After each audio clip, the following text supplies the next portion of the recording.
This will be a video response to a fellow otaku.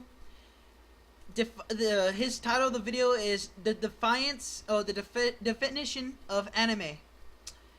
Well, I have to do a retake because the last take I did didn't record the audio. I was like, oh, okay.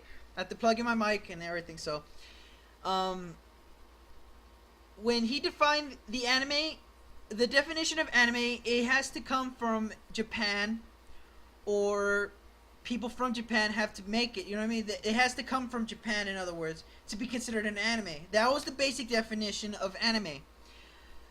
Well, recently there has been a lot of cartoons from America that's saying it's anime. But the thing is, we do not. Some majority of us otaku do not consider this anime. Like, say for instance, a good example, the last Airbender and the story of Katara. I can't pronounce it right. Well, anyways, this is a good example. They're not anime, but yet the style isn't anime.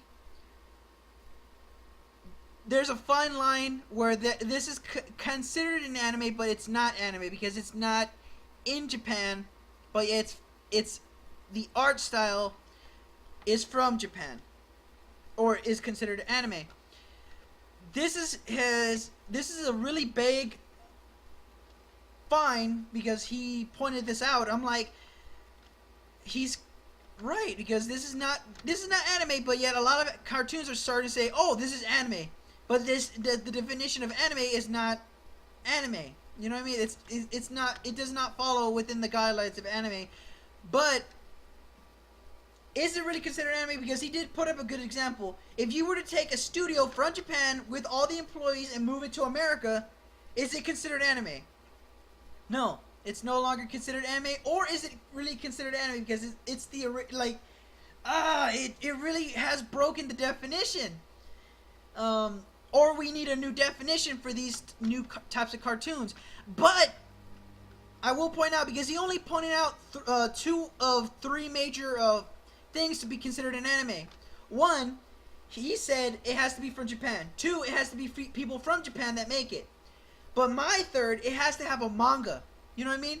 If it doesn't have a manga, is it considered anime? No. Maybe. Because Pokemon did start off like that. Pokemon started off with a video game, and then the manga, then wait, was it the anime, then the manga? Well, anyways, you know what I'm pointing at. It has to have a manga to be considered an anime. So that's a good definition right there. Since the last Airbender, and I never heard of a anime called Ruby, or a cartoon called Ruby, so I have to look into that. Yeah, that's the one definition that you probably forgot or didn't think of. Manga is a really good line of definition. If it doesn't have a manga, it's not considered anime, right? Because to me, I do have manga to certain animes, but the thing is, the one manga I have is Yatsuba. It's not there's no anime for it, so technically, is it anime? But that's a whole different subject. Like, behind me, this is a anime thing. It's One Piece. I'm considered an otaku, but the thing is, I'm a level 3 otaku, because a level 1 otaku watches anime, level 2 otaku buys stuff that's from the anime show, you know what I mean, that represents them. Oh, I like watching the show. Level 3, I'm a level 3 otaku because I buy manga, you know what I mean? So technically I'm a level 3 otaku. I know there's more levels higher. There's level 4, 5, and 6, but I'm not going to get into that. Hopefully you would talk about levels of otaku, you know what I mean? Because I'm a level 3 where I buy I don't buy figures, so that's more of a level 4 thing. Hopefully, yeah, we probably do need a new word for these, but where I pointed out, if it doesn't have a manga, it's not considered anime. Plain and simple, you know what I mean? So that might be that's not a loophole, because that is a good defiance right there.